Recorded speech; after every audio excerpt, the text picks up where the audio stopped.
Afternoon.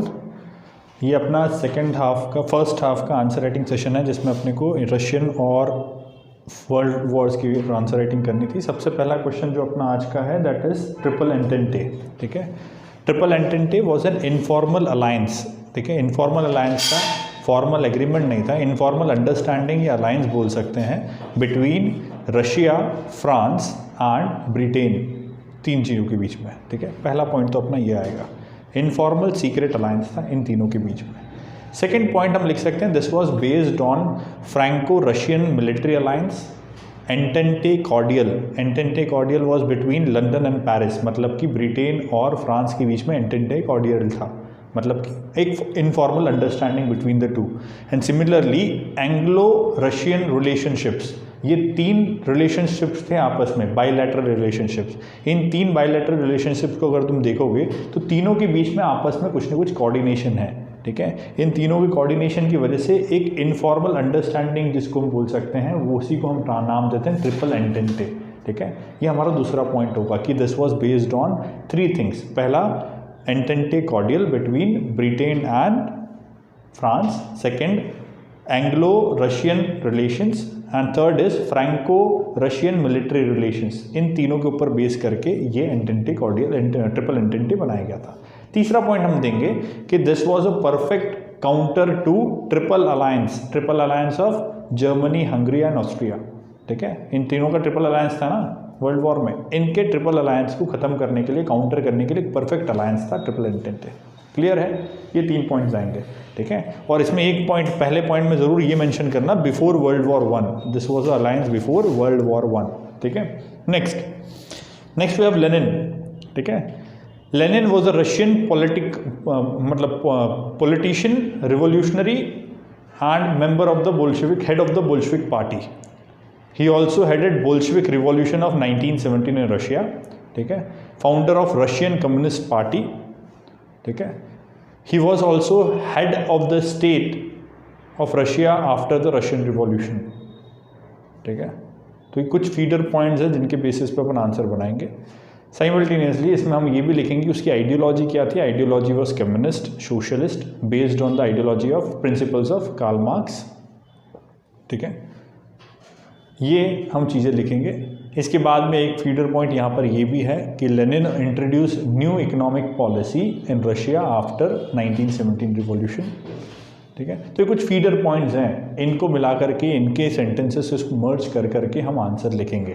ठीक है, सबसे पहले तीन सेंटेंस को आप एक साथ मर्ज कर सकते हो। कैसे कि Lenin was politician, revolutionary, head of Bolshevik revolution and Bolshevik party in Russia and founder of Russian Marxist या कम्युनिस्ट पार्टी। सेकेंड पॉइंट पर हम लिखेंगे he was also elected as head of Russia after Russian revolution of 1917 and headed Soviet. ठीक है, USSR को इसने head किया। ठीक है, तीसरे पॉइंट में हम लिखेंगे फेमस वर्क्स डन, तो introduce new economic policy in Russia, है ना, introduced socialism and Marxism in Russia. ये इसकी पॉलिसीज़ थी जिसको इन्होंने रशिया में इंट्रोड्यूस किया, यूएसएसआर में इंट्रोड्यूस किया। तो ये इसके बारे में 3 पॉइंट्स होने चाहिए।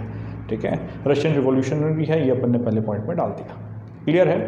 इसके बाद में तीसरा हमारे पास जो 3 मार्कर है that is cautious continentalism. Cautious continentalism was the policy of Bismarck. ठीक है, बिस्मार्क की पॉलिसी थी, फॉरेन पॉलिसी थी। ठीक है, जिसको वो रियल पॉलिटिक भी बोलते थे। ठीक है, according to this policy of Bismarck Germany had to maintain friendly relationships within Europe, other colonial powers in Europe. ठीक है, policy of Bismarck under which Germany had to maintain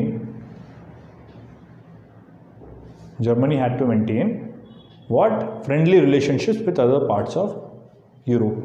ठीक है, ये इसकी पॉलिसी थी। ठीक है, थर्ड पॉइंट में हम लिखेंगे the policy was change to aggressive imperialism by William Kaiser second. Third point इसका ये आ सकता है, एग्रेसिव इंपीरियलिज्म की पॉलिसी ने इसको चेंज किया, कॉशियस कॉन्टिनेंटलिज्म को। तो इसके बाद हमारे पास एक 3 मार्कर है that is bloody Sunday. Bloody Sunday is an event in Russian revolution, right. कब हुआ था ब्लडी संडे? बेसिकली 1905। ठीक है, 1905। डेट क्या थी? 25 28th, एक बार मैं भी चेक कर लूँ. I also have to not have. ठीक है, 22 जनवरी 1905 ब्लडी संडे की डेट. सबसे पहले हम यही लिखेंगे कि bloody Sunday was an event in Russian history on which took place on 22 जनवरी 1905. ठीक है, इवेंट क्या था? चार्ल्स ट्रुप, जो जार वहाँ पर थे, Charles troop openly fired on a peaceful assembly done by pope नहीं बोलेंगे, प्रीस्ट ऑफ अ चर्च. ठीक है, एक चर्च के प्रीस्ट के द्वारा जो पीसफुल असेंबली थी उसके ऊपर सार के ट्रुप्स ने ओपनली फायर कर दिया था. ठीक है, इम्पैक्ट क्या है इसका? It led to revolution in 1905 and establishment of Duma. ठीक है, ये इम्पैक्ट है. ये 3 पॉइंट्स आएंगे. नेक्स्ट हमारे पास और कौन सा 3 मार्कर है भाई?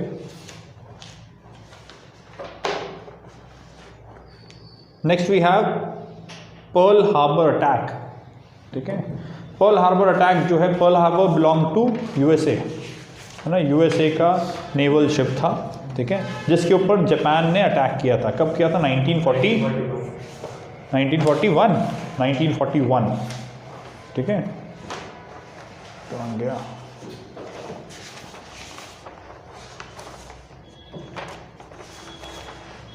1941 जून. ठीक है, पर्ल हार्बर अटैक क्वेश्चन है. Pearl Harbor was a US ship attacked by Japan in June 1941.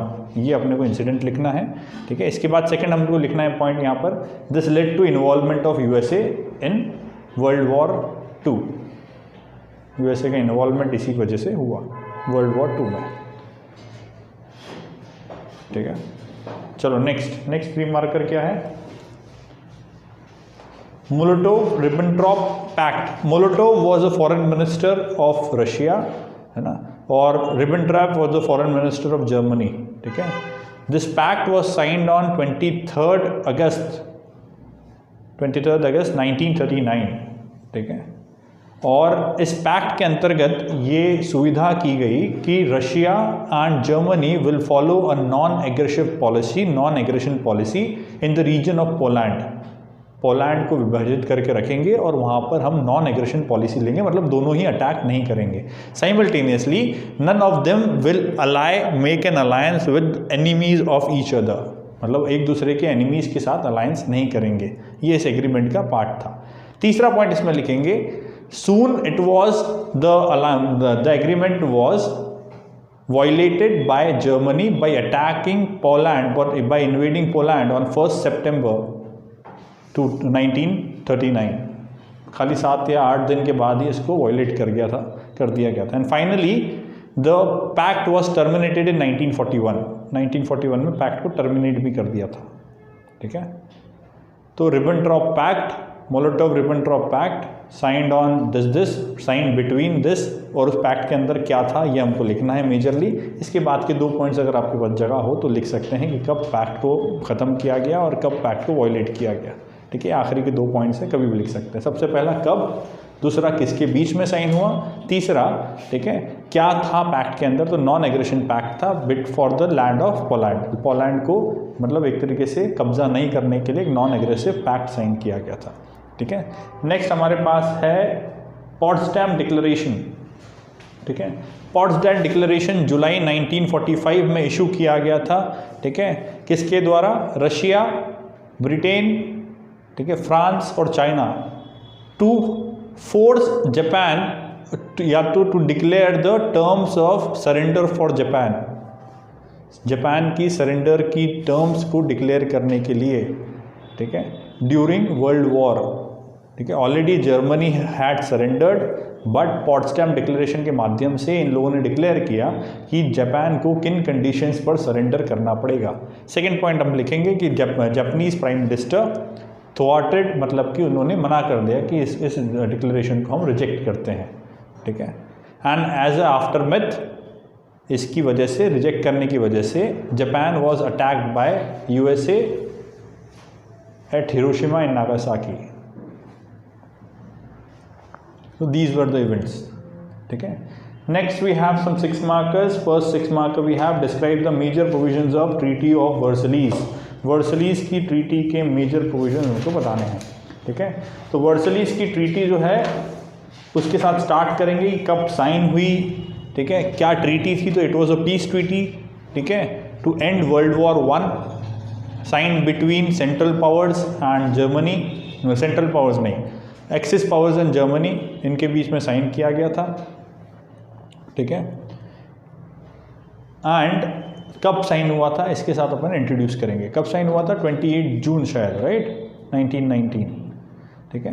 तो इसके साथ हम स्टार्ट करेंगे क्वेश्चन को, फिर मेजर प्रोविजन हेडिंग डालेंगे। मेजर प्रोविजन में हम डालेंगे कि loss of European territories, Germany को लॉस ऑफ ह्यूमन जो उसकी टेरिटरीज थी, कॉलोनियल टेरिटरीज थी, कौन सी? अल्सेज एंड लॉरेंस की, ठीक है। सेकेंड इसमें हम डालेंगे कि war repatriation of worth 66 million Euros, 66 million Euros, ये 6.6 billion, 66,000 million and 6.6 billion Euros, ठीक है।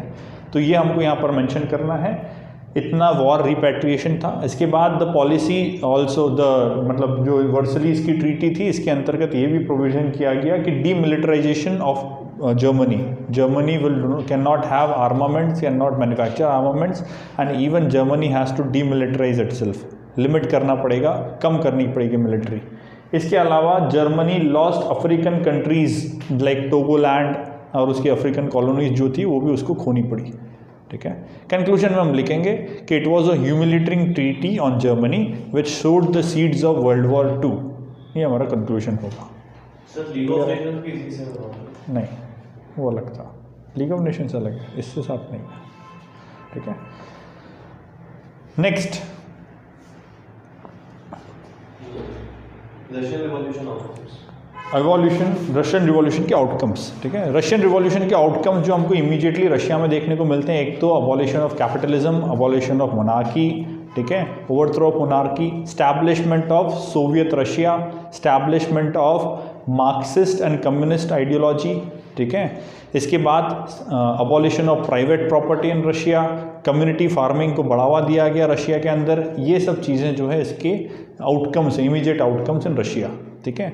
इसके बाद में जो हम सेकंड लिखेंगे outcomes in rest of the world, इसकी वजह से क्या impacts rest of the world में पड़े। तो इम्पैक्ट्स में अगर हम देखें तो एक तो कम्युनिज्म और सोशलिज्म की आइडियोलॉजी को बूस्ट मिला, कम्युनिज्म, सोशलिज्म एंड नेशनलिज्म की आइडियोलॉजी को बूस्ट मिला। इसके बाद सोशलिज्म जैसी भावनाएं जो है इंडिया जैसी कंट्रीज़ ने भी अपनाई, 5 ईयर प्लान जैसी भावनाएं जो वो लेकर के आए थे यूएसएसआर में, वो इंडिया को भी अच्छी लगी और इंडिया ने भी अपनाई। कुछ इस तरह के आउटकम्स इसके हम लिखेंगे, ठीक है, जो कि इसके इम्पैक्ट्स थे कहाँ पर, वर्ल्ड के दूसरे हिस्सों में। इसके बाद नेक्स्ट क्वेश्चन है इम्पैक्ट्स ऑफ वर्ल्ड वॉर 1, यही है क्या?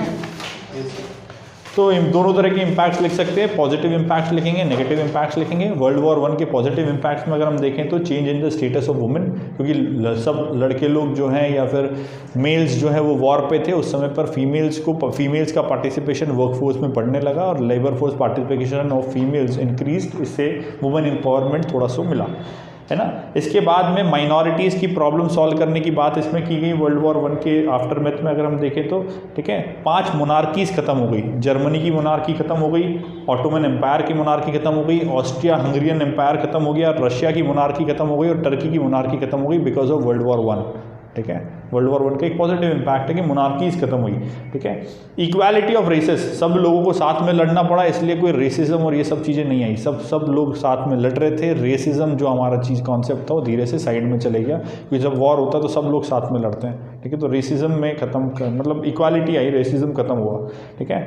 Significant progress in the field of science, खासकर डिफेंस टेक्नोलॉजीज में सिग्निफिकेंट प्रोग्रेस देखने को हमको मिला, ये इसका पॉइंट हम डाल सकते हैं। Then we have humanistic philosophies, ठीक है, कि ह्यूमनिस्टिक फिलॉसफीज़ ने बर्थ लिया आफ्टरमैथ में कि हाँ ये सब इम्पैक्ट देखने के बाद कि हाँ ये सब चीज़ें हो रही है तो ह्यूमनिज्म आना चाहिए, ठीक है।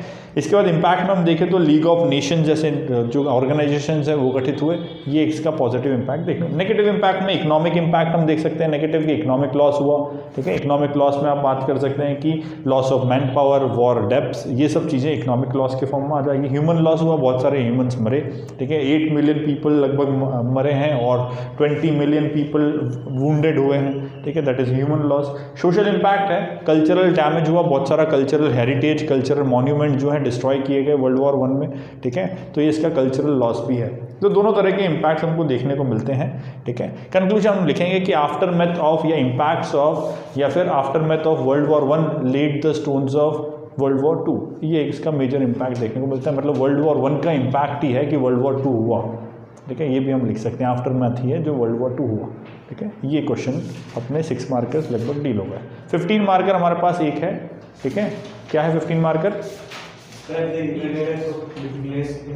हाँ, इंटर वॉर ईयर्स में क्या क्या इवेंट्स हुए। देखो कुल मिलाकर के ये वही है, causes of world war 2। Question लगभग उल्टा पूछा हुआ है लेकिन है लगभग वैसा ही, ठीक है। तो सबसे पहला तो हम लिखेंगे कि जर्मनी का फिर से unification, Hitler, rise of Hitler, वो पोर्शन आ जाएगा आपका, राइज ऑफ नाजिज्म, ठीक है, और हिटलर, राइज ऑफ मुसोलिनी, ठीक है। मुसोलिनी का राइज कहाँ पर? इटली में, ठीक है। इसके बाद आप वहाँ पर लिखेंगे वापस से अलायंसेस, ठीक है। Alliances between Germany, alliances between Germany and Italy, alliances between Britain and France, ये फिर से चलने लगे, है ना। Defence technology, armaments, armament industry में बहुत तेज़ी से काम होना, ये एक यहाँ पर चीज़ आ जाती है। इसके बाद में हमको यहाँ पर एक चीज़ यहाँ पर सीखने को मिलेगी, ट्रीटी ऑफ अपीजमेंट, ठीक है, पॉलिसी ऑफ अपीजमेंट, ठीक है। ये एक इंटर वॉर ईयर्स में देखने को मिला, ठीक है। ग्रेट डिप्रेशन 1929 का, जिससे कैपिटलिज्म खत्म हुआ। इसके बाद रशिया में, है ना, कम्युनिज्म जो लेकर के आए, ये भी एक वर्ल्ड वॉर को सपोर्ट करने वाली थ्योरी है कि हाँ रशिया के आफ्टरमैथ में ये भी डेवलपमेंट्स हुए। बीच इंटर वॉर ईयर्स में ये भी एक इंपॉर्टेंट डेवलपमेंट है जो कि लीड करता है वर्ल्ड वॉर 2 को, है ना। जो रशियन रिवॉल्यूशन जब मैं एक्सप्लेन किया था उसमें भी बताया भी था, ठीक है। तो ये चीज़ें जो है आपको डिस्क्राइब करनी है, जितनी अपन ने अभी चीज़ें पढ़ी, ये किस तरीके से ये चीज़ें हुई है कि आर्मामेंट्स बढ़े तो कैसे बढ़े, जर्मनी ने कैसे बढ़ाए, बाकी लोगों ने कैसे बढ़ाए, यूनिफिकेशन कैसे हुआ फिर से जर्मनी का, ठीक है। ये मूवमेंट्स कैसे चले, पेनस्लेव मूवमेंट्स जो चले थे, मतलब जो मूवमेंट्स चल रहे थे यूनिफिकेशन ऑफ जर्मनी के लिए कि जर्मन स्पीकिंग सब एक हो जाएंगे, जर्मन स्पीकिंग फिर से एक होंगे, तो ये मूवमेंट्स के बारे में आपको जानकारी देनी है, ठीक है। इसके बाद आपको जानकारी देनी है वहाँ पर इटली की मुसोलिनी के बारे में, मुसोलिनी कैसे राइज पाया और मुसोलिनी की फ़िलॉसफी क्या थी, ठीक है। कम्युनिज्म की फ़िलॉसफी के बारे में थोड़ा सा बताना है, कम्युनिज्म की फ़िलॉसफी किस तरीके से थी और वो किस तरीके से सबसे अलग थी, ठीक है। और बाद में वो टिल्ट क्यों हुई इनकी तरफ, पहले वो टिल्टेड थी जर्मनी की तरफ, जर्मनी के साथ अलायंस भी किए, हिटलर के साथ अलायंस भी हुए, ठीक है। इसीलिए तो वो रूसो वो पैक्ट हुआ था, रिबेंट्रॉप पैक्ट, क्योंकि दोनों अलायंस में थे कि हाँ ठीक है पोलैंड में हम दोनों आपस में कुछ नहीं करेंगे, लेकिन फिर क्या ऐसा हुआ कि दोनों अलग अलग हो गए, ठीक है। तो ये इंटर वॉर ईयर्स की सारी चीज़ें, ये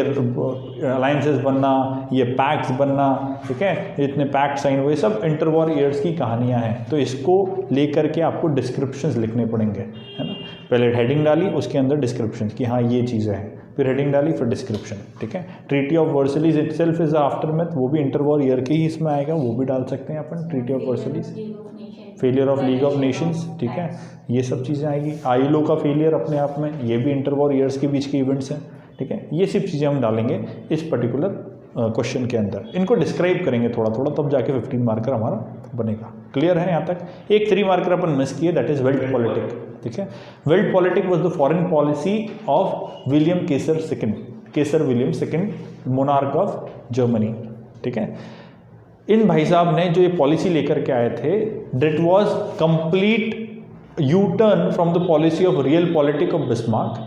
रियल पॉलिटिक पॉलिसी में कॉशियस कॉन्टिनेंटलिज्म की पॉलिसी, जिसके ऊपर 3 मार्कर अपन ने डिस्कस किया, इसका कंप्लीट यू टर्न था ये, ठीक है। इसके अंदर इन्होंने 3 चीज़ों पे फोकस किया, है ना। पहला चीज़ है नेवल एम्पावरमेंट या नेवल आर्मामेंट, नेवी अपनी ब्रिटेन से ज़्यादा अच्छी बनानी है ताकि हम वहाँ पर काम कर सकें, ठीक है। पॉलिसी का मेन एम था इम्पीरियल मतलब एग्रेसिव इम्पीरियलिज्म, ठीक है, कि कॉलोनीज़ को कब्जा करना है। इसलिए वेल्ट पॉलिटिक की पॉलिसी का सेकेंड जो पिलर था that was expansion of colonies, ठीक है। ये इनका वर्ल्ड पॉलिटिक्स, वेल्ट पॉलिटिक्स मतलब वर्ल्ड पॉलिटिक्स, है ना, जर्मनी लैंग्वेज में उसको वेल्ट पॉलिटिक्स बोलते हैं, वर्ल्ड पॉलिटिक्स को। तीसरा जो इनका था जो पिलर था इस वेल्ट पॉलिटिक पॉलिसी का, इन्वॉल्वमेंट इन, है ना, active involvement in matters of the world, political matters of the world, diplomacy in the world, ठीक है। ये इनका मतलब पॉलिसी का एक तीसरा पिलर था, मतलब 3 पिलर्स थे। पहला पॉइंट अपन सबसे पहले लिखेंगे कि ये क्या है, ये फॉरेन पॉलिसी है किसकी, केसर विलियम सेकंड की, ठीक है। सेकंड पॉइंट हम इसमें लिखेंगे कि दिस पॉलिसी हैड 3 पिलर्स, तीनों पिलर्स लिखेंगे, ठीक है, कौन कौन से, पहला पिलर उसमें नेवल एम्पावरमेंट या नेवल आर्मामेंट, ठीक है, सेकंड पिलर में हम लिखेंगे एक्सपांशन ऑफ कॉलोनीज, और तीसरे पिलर में लिखेंगे active involvement in world political situations. इसके बाद तीसरा पॉइंट हम लिखेंगे कि this policy was proved as a failure as Britain over powered in naval power as well as colonies, ठीक है, एंड साइमल्टेनियसली, है ना, तीसरा वाला जो उसका अलायंस था वो भी फेल हुआ, जो उन्होंने ट्रिपल अलायंस बनाया था उसको काउंटर करने के लिए triple entente was already there, ठीक है, इसलिए हम बोल सकते हैं कि this was a complete failure, world politic was a complete failure and this also led to world war 1, ठीक है, ये चीज़ें हमको यहाँ पर लिखनी है। क्लियर है, डन, चलो that's all with discussion, will meet at 2:30 again.